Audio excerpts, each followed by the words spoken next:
Assalamualaikum warahmatullahi wabarakatuh. Waalaikumsalam warahmatullahi wabarakatuh. Selamat pagi anak-anak. Pagi, Bu. Bagaimana keadaannya hari ini? Apakah sehat semua? Sehat, baik. Baik. Sebelum memulai pelajaran, Ibu mau nanya apakah hari ini ada yang tidak hadir? Baik. Ibu mau minta tolong kepada siapa ya? Marisa buat berdoa sebelum memulai pelajaran. Silakan Marisa. Baik, untuk memulai pembelajaran hari ini, alangkah baiknya kita berdoa terlebih dahulu. Berdoa dimulai.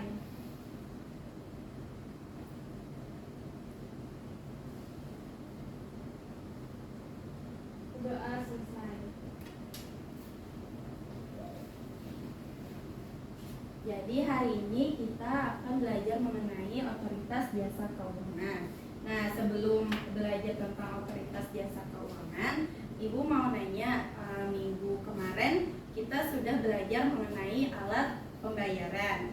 Alat pembayaran itu ada terbagi menjadi dua, yaitu alat pembayaran tunai dan juga pembayaran non tunai. Nah, ada yang masih ingat gak apa saja yang ada di Indonesia tentang alat pembayaran non tunai? Contohnya, Ibu. bagus, Mani, Norma, mantap. Ada yang tahu lagi?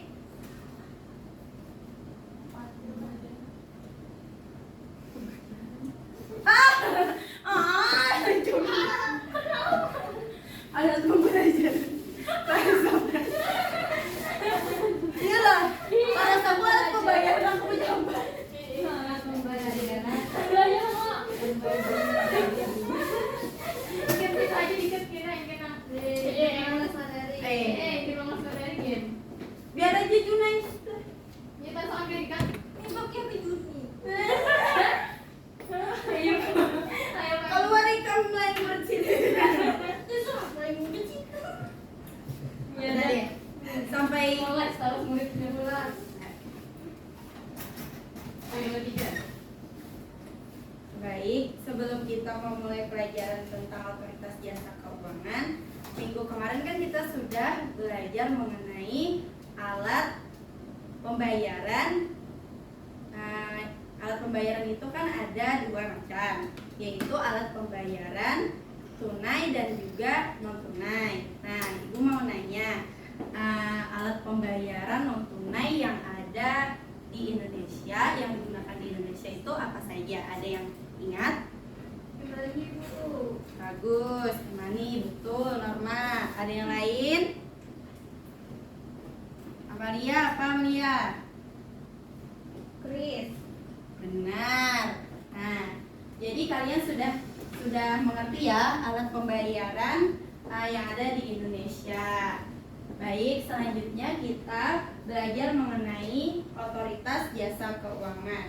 Nah, sebelum kita memulai pembelajaran mengenai otoritas jasa keuangan, kita mengetahui dulu apa tujuan pembelajaran kita pada hari ini. Nah, ada yang bisa membacakan tujuan pembelajaran kita pada hari ini? Ayo, Bu. Silakan. Tujuan pembelajaran yaitu peserta didik mampu membuat pola hubungan antara otoritas jasa keuangan dan lembaga jasa keuangan. Baik, bagus Marisa, terima kasih. Nah, jadi itu tujuan pembelajaran kita pada hari ini. Selanjutnya ada pengertian dari OJK. Jadi OJK atau Otoritas Jasa Keuangan ini adalah lembaga independen dan bebas dari campur tangan orang lain yang mempunyai tugas, fungsi, dan wewenang pengaturan, pengawasan, dan pemeriksaan serta penyidikan dalam sektor jasa keuangan. Jadi otoritas jasa keuangan ini bebas daripada campur tangan pemerintah ataupun pihak swasta. Jadi dia tidak terkait dengan pihak manapun dalam mengerjakan fungsi, tugas, dan wewenangnya. Selanjutnya ada tujuan dari OJK. Nah, tujuan dari OJK ini dapat kita lihat pada pasal 4 Undang-Undang Nomor 21 Tahun 2011 tentang OJK, yang menyebutkan bahwa OJK dibentuk dengan tujuan agar keseluruhan kegiatan di dalam sektor jasa keuangan itu ada 3, yaitu apa saja? Tolong kepada Daya dibacakan. Yang pertama itu ada terselenggara secara teratur, adil, transparan, dan akuntabel. Yang kedua, mampu mewujudkan sistem keuangan yang tumbuh secara berkelanjutan dan stabil. Yang terakhir, mampu melindungi kepentingan konsumen maupun masyarakat. Ya, baik, terima kasih, bagus sekali Daya.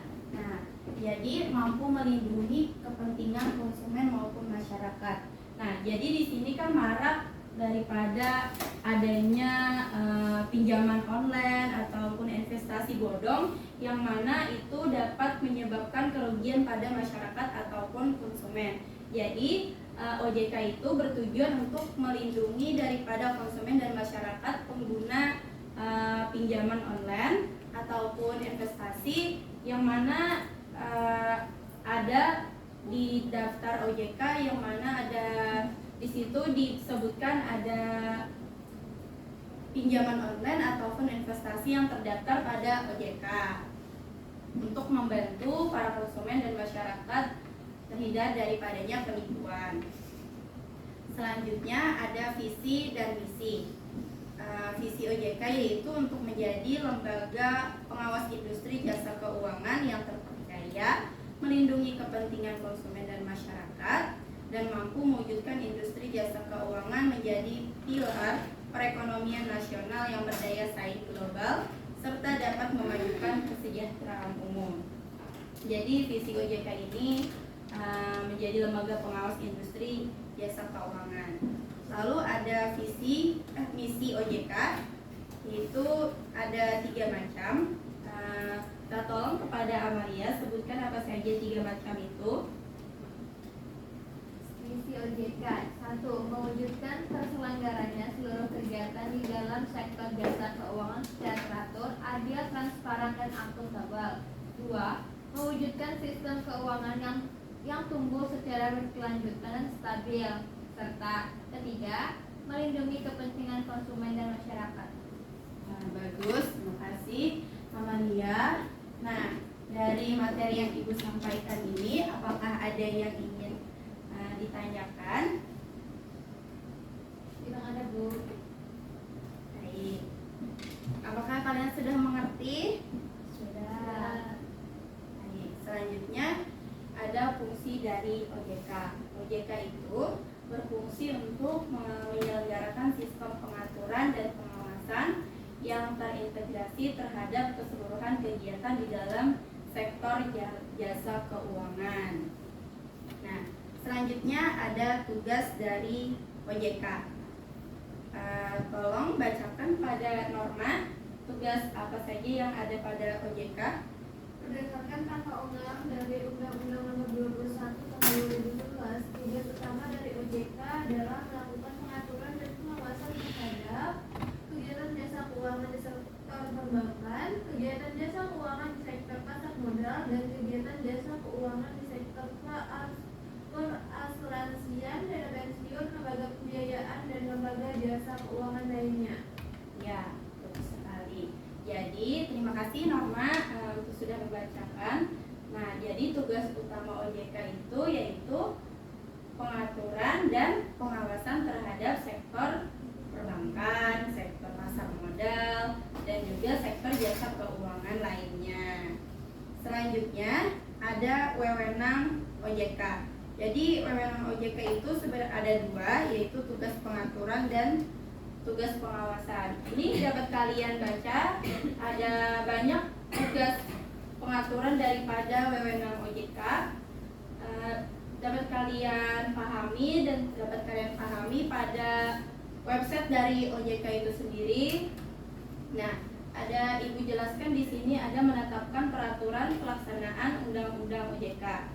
Jadi pengaturan itu OJK menetapkan peraturan pelaksanaan Undang-Undang OJK, lalu peraturan perundang-undangan di sektor jasa keuangan, dan juga peraturan keputusan OJK.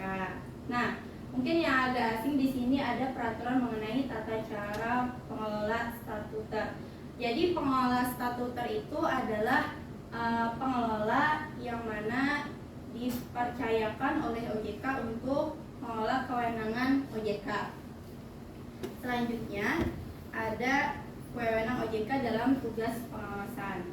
OJK menetapkan kebijakan operasional pengawasan, melakukan pengawasan, pemeriksaan, penyidikan, pelindungan konsumen, dan tindakan lain terhadap lembaga jasa keuangan, pelaku, dan penunjang kegiatan jasa keuangan.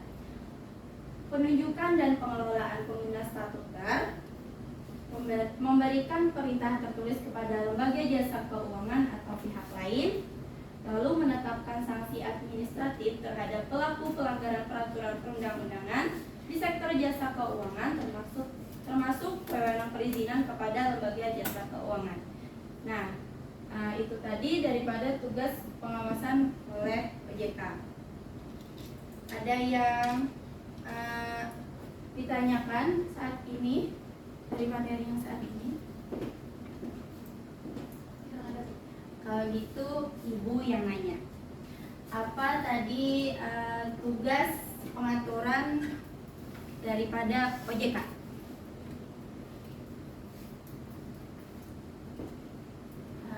Coba Norma. Tugas pengaturannya sebutkan salah satu. Peraturan perundang-undangan sektor jasa keuangan. Oke, bagus. Terima kasih Norma.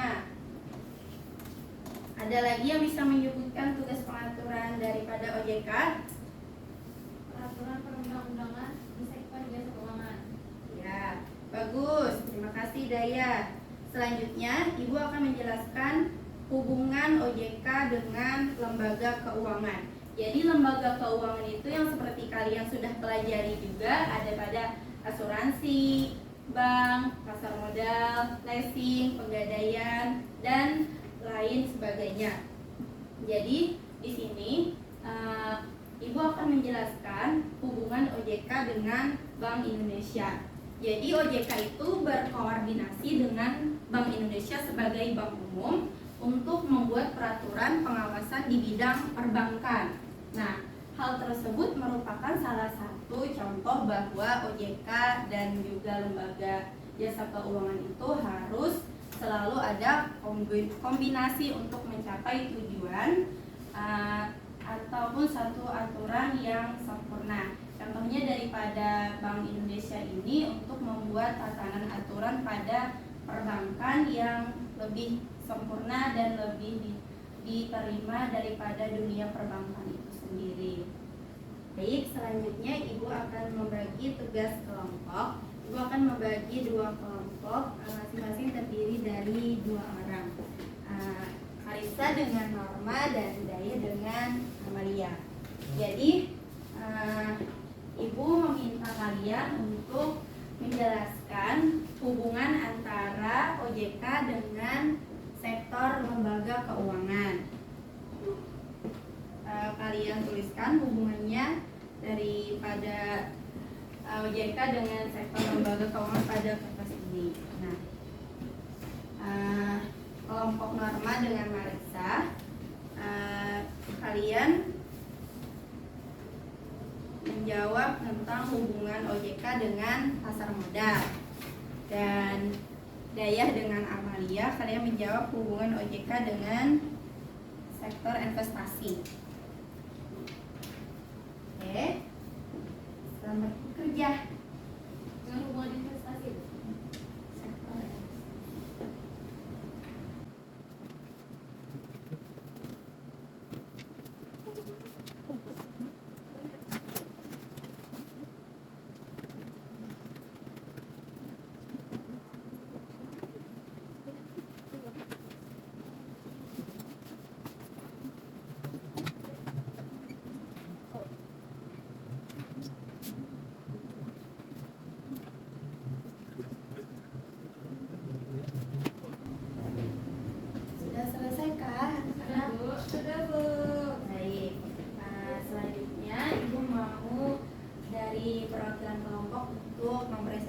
jawaban kalian ya. Perwakilannya aja. Ayo pada kelompok pasar modal dulu deh. Siapa mau maju? Arma, Marisa. Silahkan Marisa maju.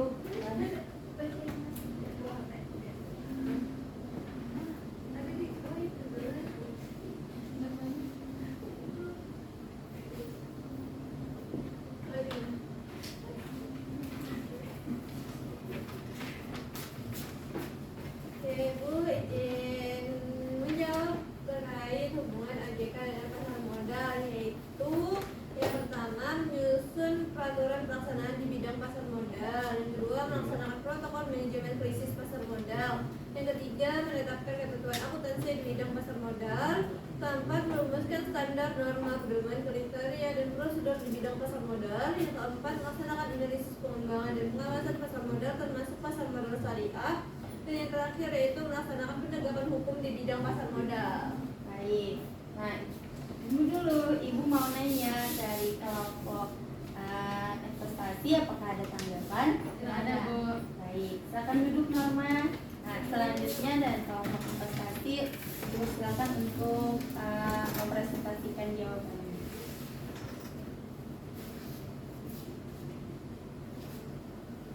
Ya, perkenalkan saya Amalia Mahdi Putri dari perwakilan kelompok investasi. Jadi langsung saja, peran penting OJK dalam menetapkan kebijakan di sektor investasi itu antara lain menciptakan prinsip pengelolaan investasi sendiri, pengelolaan investasi, transaksi, efek dan tata kelola emiten dan perusahaan publik, menganalisis pengawasan dan pengembangan lembaga investasi, menentukan aturan kebijakan akuntansi, mengawasi pihak atau lembaga yang mendapatkan izin usaha dan persetujuan dari OJK. Jadi itu jawaban dari Amalia dan Hidayah. Kepada kelompok pasar modal, apakah ada tanggapan? Tidak ada, Bu. Baik, terima kasih Amalia. Silakan. Nah, dan dari kalian yang sudah menjawab pertanyaan tadi dengan cara berkelompok, Ibu mau kalian bisa menyimpulkan pembelajaran kita pada hari ini. Nah, siapa yang bisa menyimpulkan pembelajaran kita pada hari ini? Coba mau coba. Enggak. Baik. Kesimpulan pada hari ini yaitu adalah tentang otoritas jasa keuangan atau OJK adalah lembaga negara yang berfungsi menyelenggarakan sistem pengaturan dan pengawasan yang terintegrasi terhadap keseluruhan kegiatan di dalam sektor jasa keuangan. Tugas utamanya melakukan pengaturan dan pengawasan terhadap lembaga keuangan. Wewenang OJK yaitu terkait khusus pengawasan dan pengaturan lembaga jasa keuangan bank, terkait pengaturan lembaga jasa keuangan atau bank dan non-bank, dan terkait pengawasan lembaga jasa keuangan atau bank dan non-bank. Baik, terima kasih Daya, bagus sekali. Nah, itu tadi kesimpulan pembelajaran kita pada hari ini. Dengan pembacaan kesimpulan tadi, maka berakhirlah pembelajaran kita pada hari ini. Ibu berharap semoga pembelajaran pada hari ini dapat bermanfaat di kemudian hari. Lalu untuk menutup pembelajaran hari ini, Ibu minta kepada Norma untuk memimpin doa. Sama-sama doa. Doa selesai. Baik, terima kasih kepada anak-anak. Wassalamualaikum warahmatullahi wabarakatuh. Waalaikumsalam warahmatullahi wabarakatuh. Terima kasih Ibu. Alhamdulillah. Ya ampun, itu Adi Dino mana? Nah.